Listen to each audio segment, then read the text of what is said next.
Justice काजी फैज़ ईसा जो है वो अब चीफ जस्टिस बनने लगे हैं और 17 सितंबर का जो सूरज होगा वो जस्टिस काजी फैज़ ईसा के साथ ही यानी कि बतौर चीफ जस्टिस शायद उनको लेके आए वो तलू होगा। लेकिन काजी साहब की जो शख्सियत है, जो मैंने देखा कि वो आइन की हुक्मरानी और कानून की पासदारी की हमेशा बात करते आए हैं, और इसके साथ साथ उनकी एक शख्सियत में एक एलिमेंट ये भी है कि वो फ़ाइट बैक करने वाले हैं। हमने देखा जैसे ये रेफरेंस उनके ख़िलाफ़ आया वो बदनीयती पे था, तो वो उन्होंने फ़ाइट बैक किया था।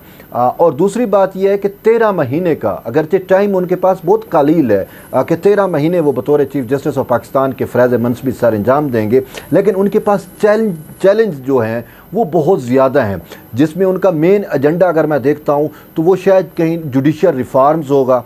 बेंच की तश्कील के ऊपर तो ख़ुद जो है वो जस्टिस काजी फैज़ ईसा के फ़ैसले भी हैं, अगरचे साबिक़ चीफ जस्टिस यानी कि चीफ जस्टिस उमर अता बंदियाल ने उनको अनडू किया, साबिक़ वो हो जाएंगे 16 सितंबर के बाद।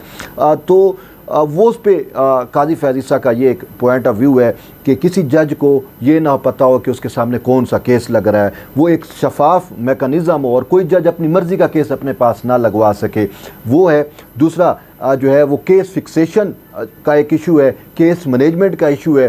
फिर ओवरऑल जो जुडिशल रिफॉर्म्स हैं जिसमें जुडिशल पॉलिसी मेकिंग कमेटी भी बनी हुई है, तो काजी फैज़ ईसा उसके भी चेयरमैन होंगे। फिर उसके साथ साथ एक और मामला है जजेस की अपॉइंटमेंट का। हमने देखा कि जुडिशल कमीशन जो जजेस की अपॉइंटमेंट करता है उसमें जस्टिस काजी फैज़ ईसा का जब से वो उसका मेंबर बने उनका पॉइंट ऑफ व्यू हमेशा वाज़े और क्लियर था। वो कहते थे हमें कानून के मुताबिक जिस की सीनियरिटी बन रही है हाई कोर्ट्स में से उनको ही सुप्रीम कोर्ट में लाया जाए, जूनियर जजेस को नहीं आना चाहिए। तो वो भी एक उनके पास होगा कि वो जुडिशल कमीशन में जजेस की तैनाती से मुतल्लिक भी शायद शफाफियत को लेके आएँ। तो यूँ उनके पास चैलेंज जो है वो बहुत ज़्यादा हैं। आप देखते हैं कि वो उन चैलेंज पर कितना जो है वो काबू पाते हैं और किस तरीके से वो अपनी इस जुडिशल रिफॉर्म्स को लेके आते हैं, या उनका एजेंडा जो है वो ऑलरेडी उन्होंने ये चीज़ें बतला भी दी हैं।